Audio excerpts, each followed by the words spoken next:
Kaugnay niyan, isinusulong na ng mga kongresista ang pagtatakda ng secured bus stops at mandatory security checks and inspections bago sumakay ang mga biyahero. Ito'y para hindi na muling maulit ang karumal-dumal na pamamaslang sa isang pampublikong bus kumakailan. Si Mela Lesmora sa sentro ng balita. Matagal nang suki ng mga pampublikong bus si Magdalena.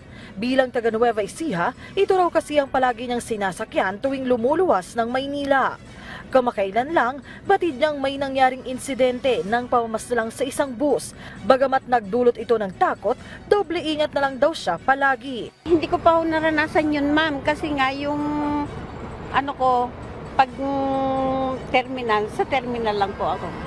Terminal kayo sumasakay, terminal di kayo bumababa? Opo. Dito sa Kamara may isinusulong ng paraan ang mga mambabatas para maiwasan na ang mga krimen sa mga bus.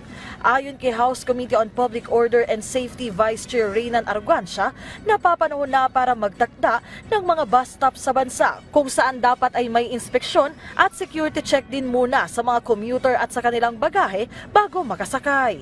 Sabi naman ni House Committee on Appropriations Chair Elizalde Co, maaari rin namang itakda bilang pick-up locations ng mga pasahero ang tapat ng police station, barangay hall, city hall at police checkpoints para mapadali rin ang security checks.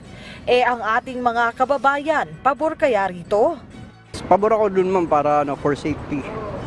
Para alam lahat ng sasakay kung may mga dalang baril o wala. Para di na maulit yung nangyari. Kung sa akin ma'am, mas maganda po yung ganun. Kasi unang-una po, para na rin po kasi sa pasahero eh. Mas safe. Mas safe po sa pasahero yun.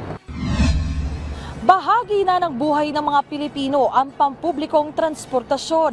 Kaya naman sa panig ng mga otoridad, patuloy silang nagsisika para maisulong ang kapakanan at kaligtasan ng mga pasahero.